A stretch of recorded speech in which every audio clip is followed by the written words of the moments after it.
Bonjour à toute personne qui regarde cette vidéo, et bienvenue à toute personne qui me rejoint ici pour la première fois. Donc je tenais tout d'abord à vous remercier immensément pour votre temps, pour votre énergie, car j'ai conscience du fait que c'est immensément précieux. Et d'ailleurs, je me faisais la réflexion hier de me dire qu'en fait, c'est tout simplement merveilleux de me dire que l'on vient toutes et tous de divers endroits, mais que l'on se retrouve ici le temps de quelques minutes pour cette source inégalable de bonheur qu'est la littérature. Et justement, aujourd'hui, je reviens pour vous parler de 5 livres en particulier qui s'érigent parmi mes livres préférés. Alors, j'ai en effet une pléthore de livres qui peuvent s'ériger parmi mes lectures les plus touchantes, bien que j'ai du mal en fait, mis à part peut-être pour 2 romans, à déterminer quelles sont mes lectures préférées, puisque j'estime en fait que chaque lecture revêt de son importance et qu'elle nous touche plus ou moins par rapport à notre cheminement de vie, à notre état d'esprit dans l'instant. Mais je me suis donné le pari, entre guillemets, de vous en présenter 5 aujourd'hui. Et si ça vous intéresse, je pourrais vous en présenter d'autres à l'avenir et en créer une sorte de petite série de mes romans préférés, mais également de mes recueils de poèmes que j'affectionne tout particulièrement. Voilà, n'hésitez pas à me dire si ça vous intéresse que je fasse une série à cet égard, puisque personnellement j'adore parler de mes lectures, qui plus est si ce sont mes lectures préférées. Et à l'instant où je dis ça, le soleil se lève, donc je pense que c'est un très très bon signe pour cette vidéo qui j'espère vous plaira et vous donnera envie de lire ces romans si vous ne les avez pas encore lus. Donc c'est parti. Pour introduire cette série, pour introduire cette vidéo, je vais vous parler du livre que je vous recommanderais sans aucune hésitation si vous me demandez de vous indiquer quel est mon roman préféré tout simplement. Eh bien ce serait, vous l'avez deviné, je le sais, Aurélien d'Aragon. Aurélien d'Aragon. Il va être très abstru en fait de parler de ce roman et d'en parler avec justesse, étant donné qu'à mes yeux c'est un chef-d'œuvre, c'est une claque littéraire, c'est littéralement l'une des plus belles rencontres littéraires de ma vie. C'est une prose mirifique, c'est une renaissance, c'est tout ça en fait. Donc je vais essayer d'en parler du mieux possible et j'espère vous donner envie de le lire si vous ne l'avez pas encore lu, parce qu'il en vaut le détour et la joie immense de le découvrir. Tout d'abord, ce que j'aime chez Aurélien, c'est cette sensation d'être face à une peinture vivante. Donc je m'explique. Une peinture vivante, pourquoi? Pour plusieurs éléments, c'est-à-dire que ce roman, en fait, il est complet. Il est complet tout d'abord par son aspect historique, c'est-à-dire que l'on va se retrouver dans le Paris des années 20, après la guerre justement, un Paris qui est encore déchiré par la Première Guerre mondiale. Et puis il y a ces personnages, les 2 personnages centraux, Aurélien et Bérénice, des personnages qui sont si profonds qu'ils en deviennent réels.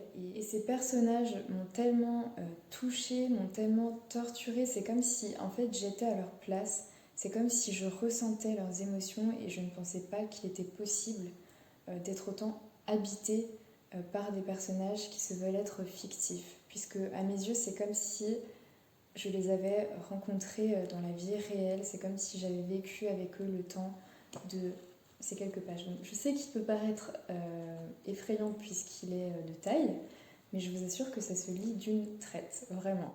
Mais par-dessus tout, il y a dans ce roman le thème de l'amour, un thème universel, mais également le thème de l'absolu.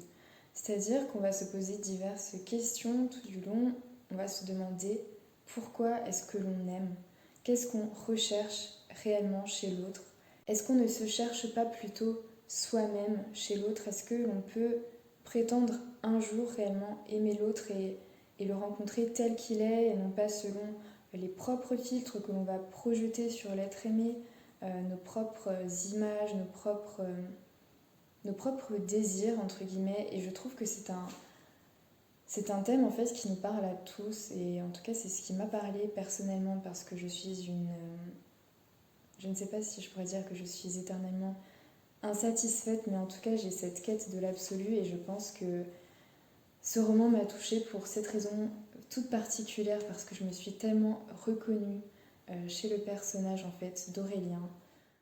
Et donc tous ces raisonnements vont se retrouver dans la relation qui lie Aurélien à Bérénice.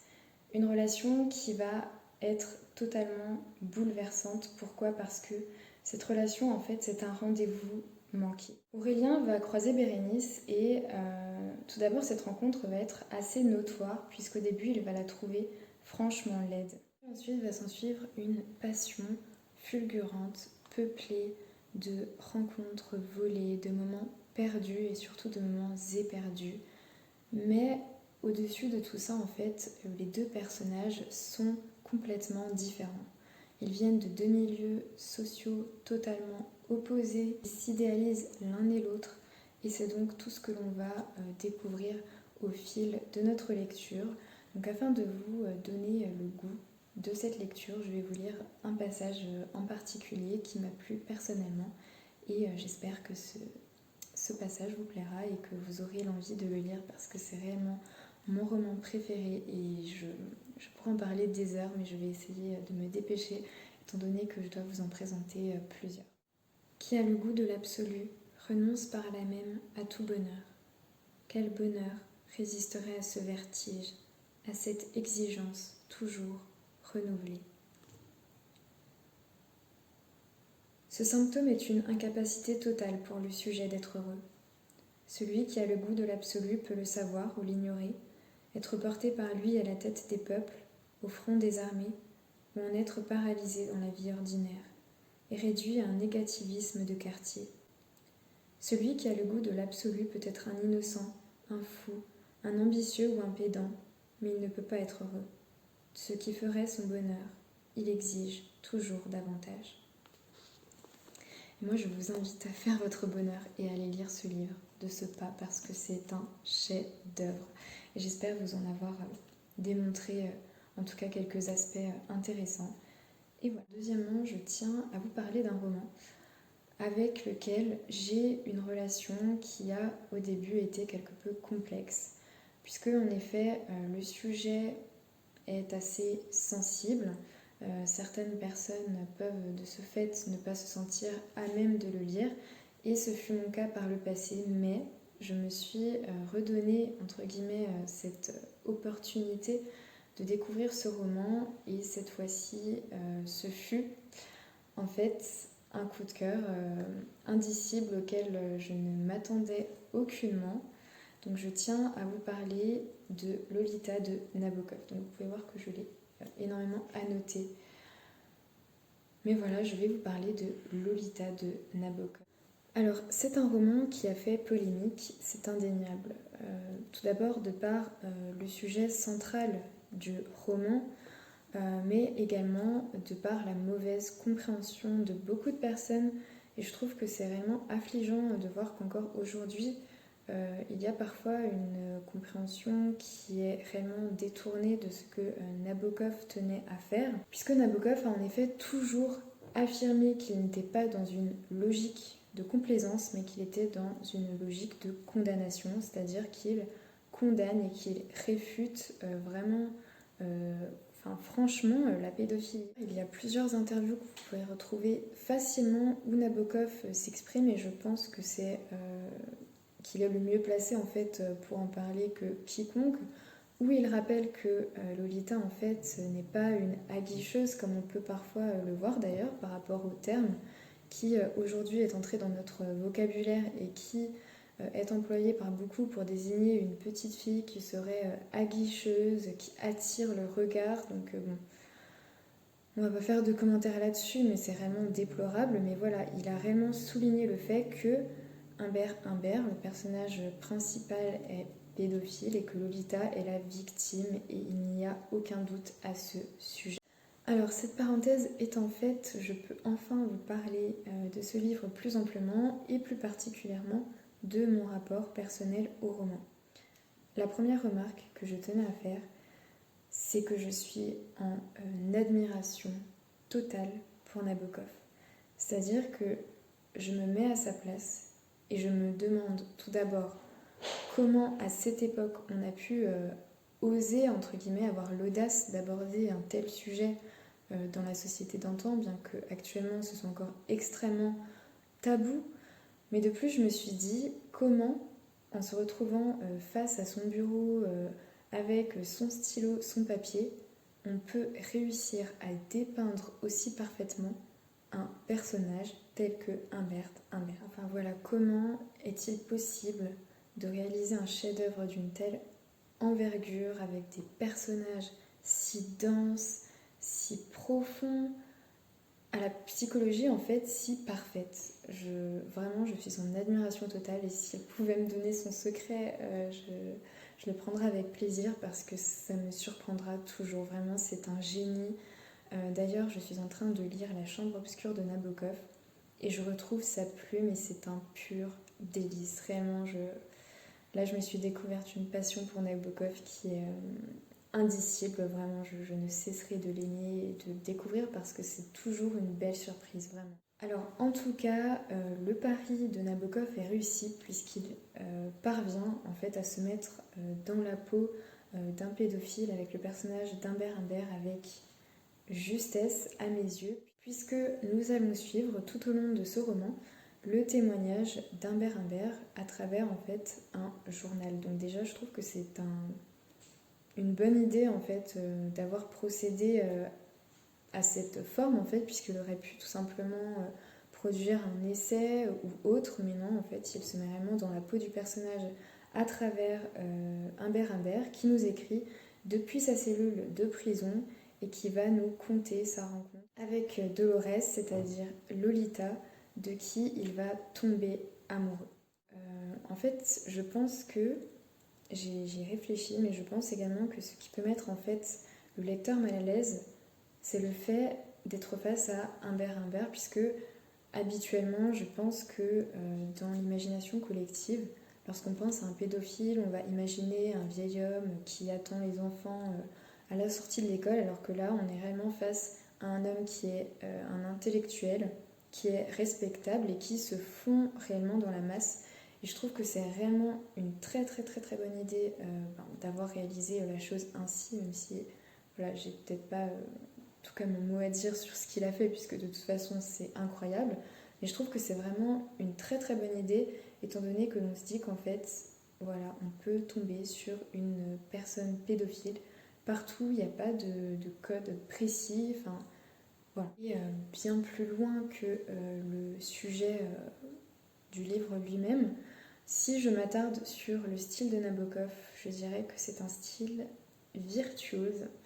Il a une plume incomparable, vraiment c'est raffiné, c'est poétique, c'est recherché. Enfin, à chaque fois vraiment, je vous assure que j'ai noté plusieurs expressions de Nabokov parce que je trouve, en fait, il va prendre quelque chose de très simple et il va tellement embellir la chose avec des mots tellement, tellement justes, tellement poétiques, tellement doux.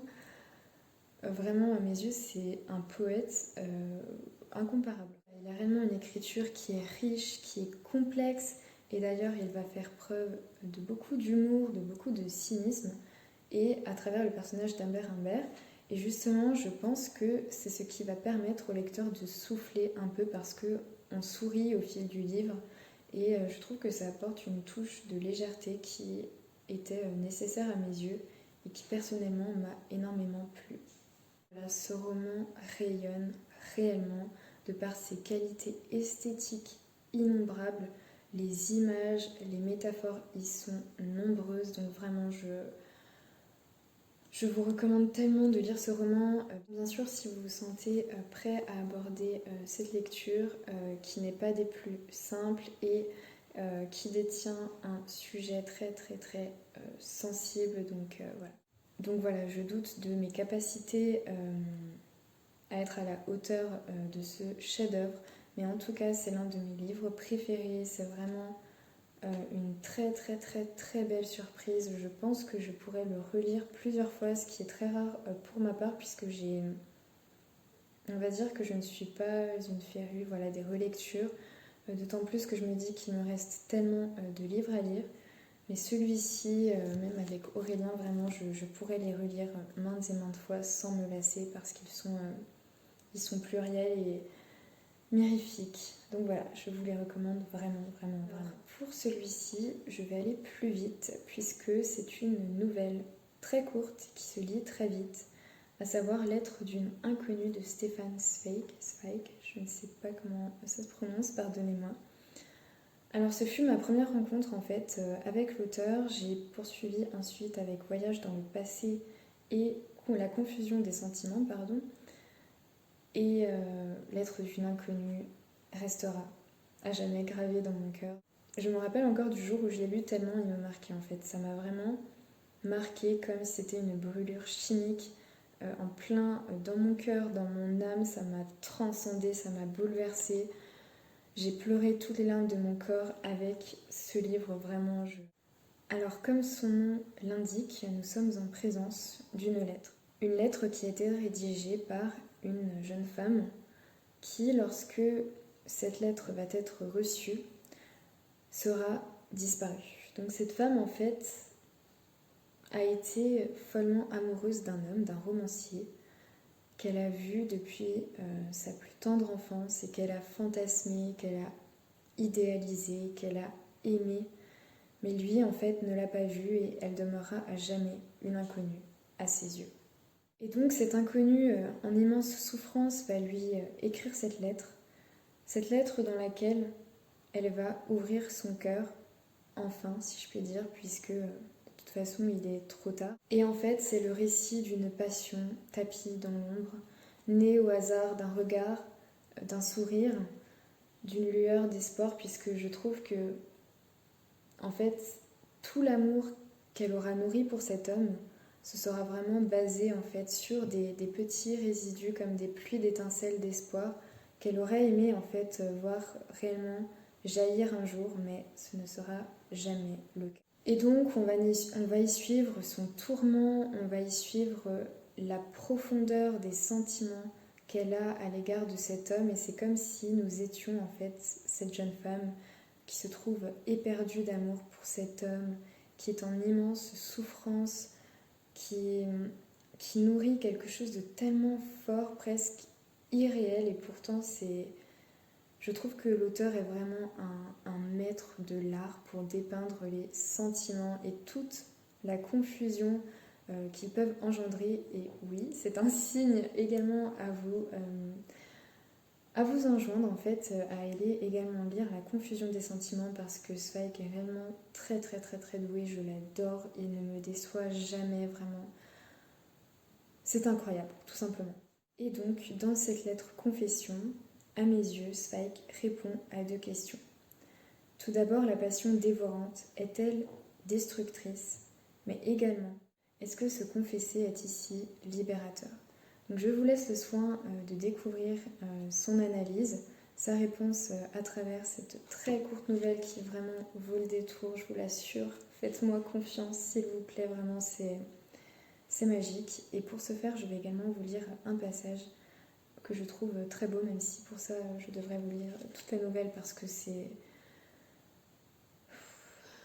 sublime tout simplement. Donc je vais vous en lire un petit passage. Lorsque j'ouvrais les yeux dans l'obscurité et te sentais à mon côté, j'étais étonnée de ne pas voir les étoiles au-dessus de moi, tant j'avais le sentiment de toucher le ciel.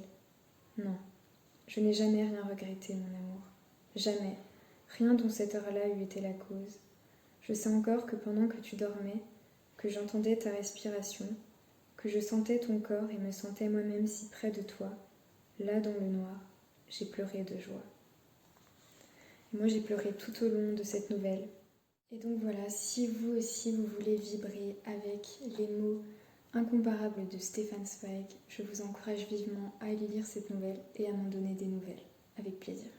Alors ensuite, je vais vous livrer mon amour pour ce grand classique qu'est le portrait de Dorian Gray d'Oscar Wilde. Oscar Wilde, mon amour. Ce livre, je l'aime, mais je l'aime. Et c'est un bonheur incommensurable que de vous en parler aujourd'hui. On se retrouve à la fin du 19e siècle et on retrouve Dorian Gray qui est le personnage principal qui au début du roman est encore pur, si je puis dire, et qui va se retrouver piégé par un autre personnage. Lord Henry va l'emmener à céder au péché.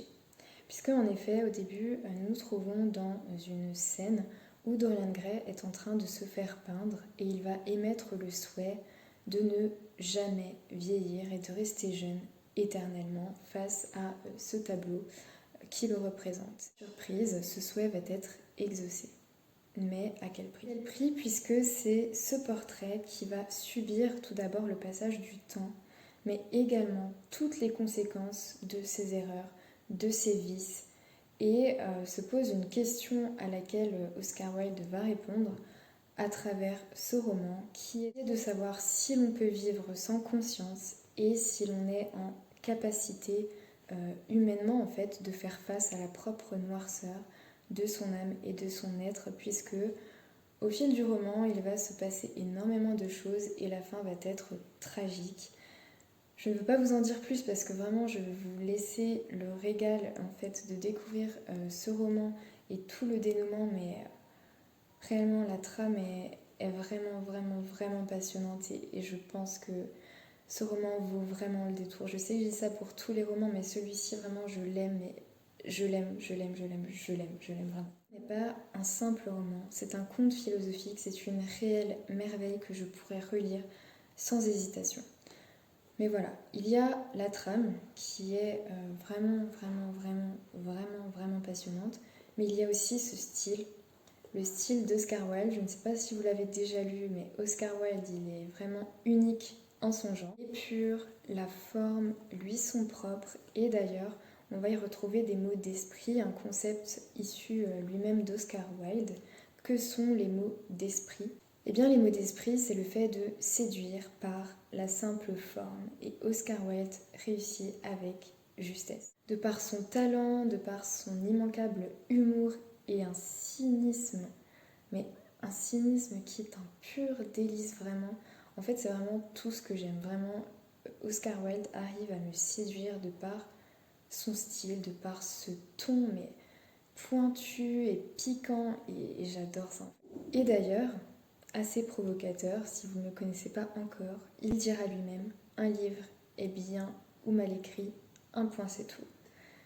Et pour ma part, je peux dire qu'il a réussi à écrire ce livre avec un talent inouï. Alors, il ne faut pas s'y méprendre parce que ça peut paraître être une histoire superficielle, entre guillemets, mais pas du tout, puisque derrière ces phrases piquantes, derrière ce style franc et direct, se cachent des réflexions réellement profondes et subliminales. Donc je vais vous en lire quelques passages, mais j'adore les aphorismes dont fait preuve Oscar Wilde, puisqu'en fait on va lire de simples phrases qui, au premier abord, peuvent nous sembler de simples phrases. En fait, on va les relire et on va se dire: ah oui, en fait ça me parle, c'est des phrases qui vont rester. Et en fait, parfois, c'est des phrases qui sont tellement riches à elles seules qu'on pourrait disserter dessus durant des heures. Je vais vous en lire quelques phrases que j'ai aimées, même si j'ai aimé tout le roman. Ce qu'ils appellent leur loyauté et leur fidélité, je l'appelle, moi, léthargie de la routine ou manque d'imagination. La fidélité est à la vie sentimentale ce que la logique est à la vie intellectuelle. Tout simplement un aveu d'échec. Non, vraiment, vous ne pouvez pas passer à côté. C'est un crime que de passer à côté de ce chef-d'œuvre, de cette merveille. Alors, s'il vous plaît, faites-moi le plaisir de vous tourner vers Oscar Wilde et le portrait de Dorian Gray. Et d'ailleurs, la vie d'Oscar Wilde est très intéressante, vraiment. Et comme il disait, vivez la vie merveilleuse qui est en vous. Ne laissez rien perdre. Recherchez inlassablement de nouvelles sensations, n'ayez peur de rien. Et surtout, n'ayez pas peur de vous lancer dans cette lecture qui vraiment ne saura aucunement vous décevoir. Allez-y.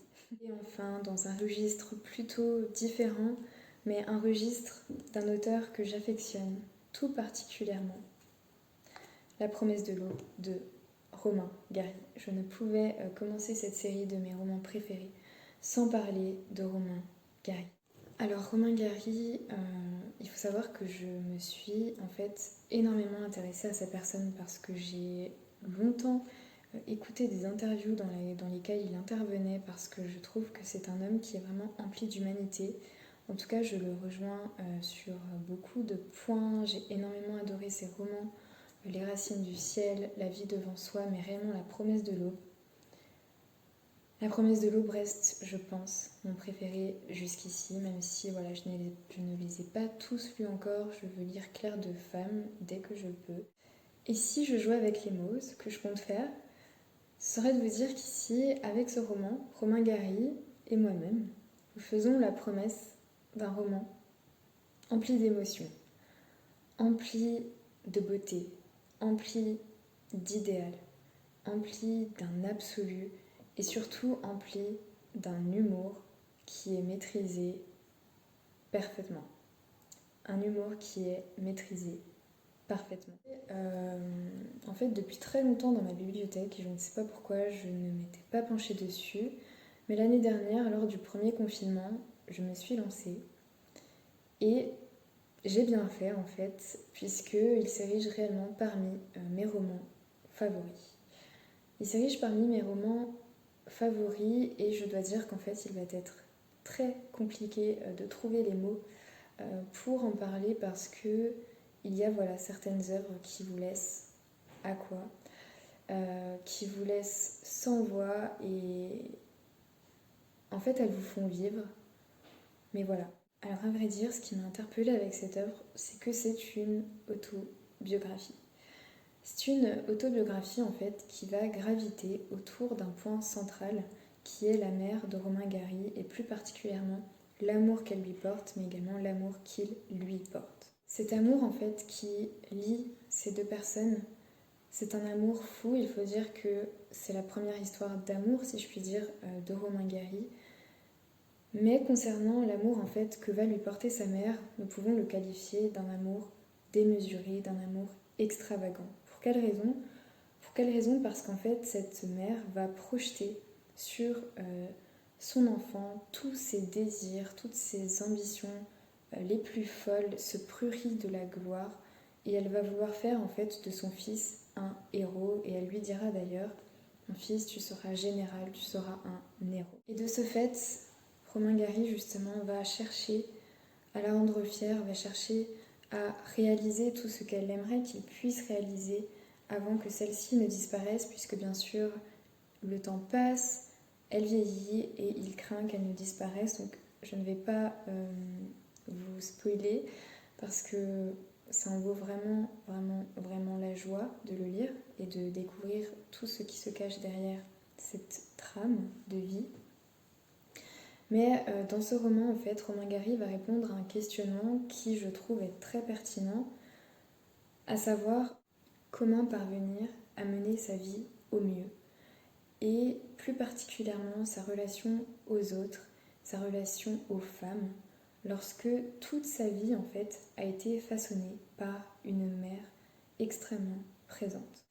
Et donc, cette autobiographie de l'aube de la vie est un récit qui nous émeut, un récit qui nous transcende et qui nous touche de par l'humanité qu'on y retrouve. Et puis je pense qu'on peut vraiment en fait se retrouver à travers les mots de Romain Gary parce qu'il est vraiment très très proche de nous et il n'y a pas de faux semblant en fait avec lui et c'est réellement ce que j'aime et je pense qu'il est vraiment unique en son genre. Enfin, je pense que je reconnaîtrais en tout cas son style à travers 1000 auteurs. Voilà, en fait, au-delà de tout ça, on retrouve la patte de Romain Gary, cette écriture magnifique et surtout vraiment magnifiée par l'amour qui imprègne cet ouvrage. Vraiment, c'est vraiment, vraiment, vraiment très touchant. Et surtout, donc c'est quelque chose que l'on retrouve dans plusieurs romans que j'ai présentés aujourd'hui. Donc je pense que c'est vraiment quelque chose que j'apprécie. Mais il y a énormément, énormément d'humour et surtout d'autodérision. Et ça, c'est ce qu'on aime, c'est ce qu'on recherche. En tout cas, c'est ce que j'aime et c'est ce que je recherche. Romain Gary dira d'ailleurs: l'humour est une affirmation de la dignité, une déclaration de la supériorité de l'homme face à ce qui lui arrive.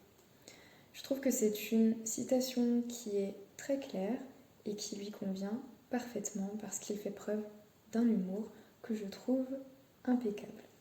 Donc voilà, ce livre est une leçon de vie, c'est une leçons d'humanité et Romain Gary nous touche. Et donc voilà, en tout cas je ne suis pas la mère de Romain Gary, je suis une simple lectrice de 21 ans, mais mon âme de lectrice réellement est fière de lui et je suis très heureuse d'avoir pu le lire. Donc je vais vous en lire quelques extraits que j'ai trouvés très jolis et qui j'espère vous donneront l'envie de vous tourner vers cet ouvrage.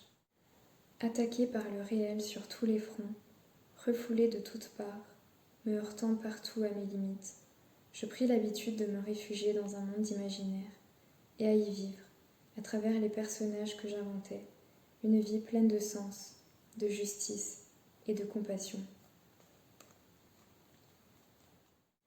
Je regardais la mer. Quelque chose se passa en moi, je ne sais quoi, une paix illimitée, l'impression d'être rendue. La mer a toujours été pour moi depuis une humble mais suffisante métaphysique. Je ne sais pas parler de la mer. Tout ce que je sais, c'est qu'elle me débarrasse soudain de toutes mes obligations. Chaque fois que je la regarde, je deviens un noyé heureux. Vraiment, c'est la réaction que j'ai à chaque fois que je clôt un de ces livres vraiment merveilleux que je vous présente. C'est je souffle parce qu'il y a des rayons d'amour qui se répandent en moi parce que c'est tellement magnifique, c'est tellement profond, ça donne vie à tellement de réflexions et puis c'est comme si tous ces livres en fait étaient des petites graines qui sont semées en nous à travers chaque lecture et au fil du temps on fleurit en fait avec ces lectures, on grandit et je trouve ça juste merveilleux et vraiment je sais pas si j'aurais réussi le pari de vous parler de toutes ces lectures avec justesse, mais en tout cas je l'ai fait avec le cœur, je l'ai fait du mieux que je l'ai pu et j'espère sincèrement que vous avez apprécié ces petites présentations et que vous aurez le cœur à en lire quelques-unes si ce n'est pas déjà fait et que vous me donnerez votre avis bien évidemment. Alors voilà, j'arrive déjà à la fin de cette vidéo, en tout cas pour ma part c'est passé très vite, j'espère que pour vous aussi, j'espère que vous avez apprécié ces présentations de ces œuvres qui sèment, comme je vous l'ai dit à l'instant, des multitudes d'émotions en moi qui ne cessent de fleurir et de grandir et je m'épanouis avec ces œuvres qui ne cessent de vivre et de me faire vibrer. Alors n'hésitez pas à me dire si vous aussi vous les avez déjà lus, quels sont vos livres préférés, ce que vous avez pensé de ces lectures en particulier, si vous les avez déjà lus. Donc voilà, n'hésitez pas à me faire part de vos retours.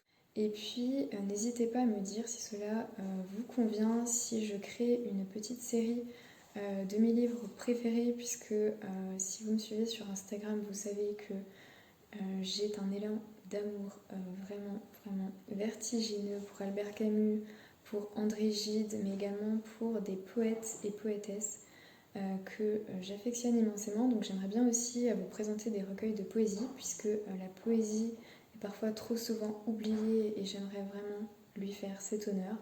Vous parler de Vénus Corrigata, de Darwish, de Tsvetaeva, d'Éluard, d'Aragon. Donc vraiment n'hésitez pas à me faire part de vos ressentis et en tout cas je vous remercie encore une fois pour votre écoute, pour votre temps, si vous êtes parvenu jusqu'à la fin de cette vidéo, vraiment merci, je suis vraiment très touchée. Et en faisant ce geste, j'ai remarqué que c'est également le signe pour dire je t'aime en langue des signes allemande, en français et en anglais. Donc voilà, j'apprends la langue des signes, donc c'est un petit détail sur ma personne. Mais voilà, en tout cas, je vous envoie beaucoup d'amour et puis je vous souhaite de très bonnes lectures et on se retrouve très vite, je l'espère. Voilà, à bientôt, merci.